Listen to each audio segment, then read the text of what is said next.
While most Icelandic people agree that the weather is more summery starting in June, the beginning of summer is officially celebrated on the first Thursday after April 18th. In Icelandic, this day is called Sumardagurinn fyrsti, and it is an official holiday.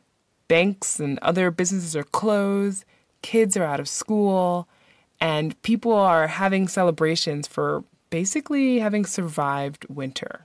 The ironic part is that, historically, the weather is not very good on that day.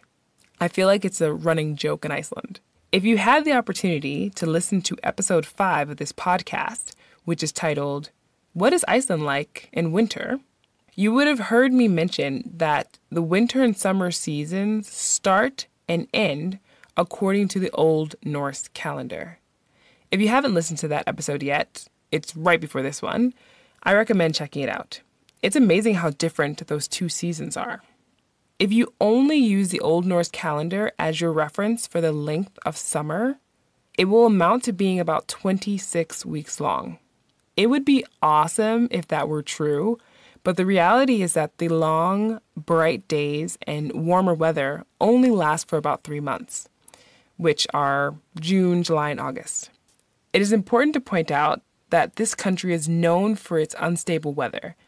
So summer in Iceland can vary from being rainy, windy, and chilly to clear skies, relatively warm, and not very windy. If you get a clear day with sunshine and little to no wind in Iceland, it is like hitting the weather jackpot.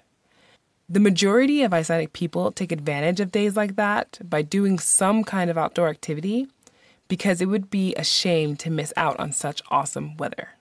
When visiting Iceland between June and August, you could theoretically experience a temperature change from a low of 6 degrees Celsius, or 44 degrees Fahrenheit, to a high of 20 degrees Celsius, which is 68 degrees Fahrenheit. However, the temperature rarely gets that high. Realistically, you can expect a range of 10 to 13 degrees Celsius, or 50 to 55 degrees Fahrenheit, as a high during the day. The lows will vary as well, maybe between 6 to 8 degrees Celsius. For most people, this temperature range is nowhere near the summer temperatures in their home country. But such is life in Iceland. If you plan to visit during this time period, the best advice I have for enjoying summer in this country is to embrace unpredictability and pack lots of layers. Waterproof, or at least water-resistant clothing will be your best friend here.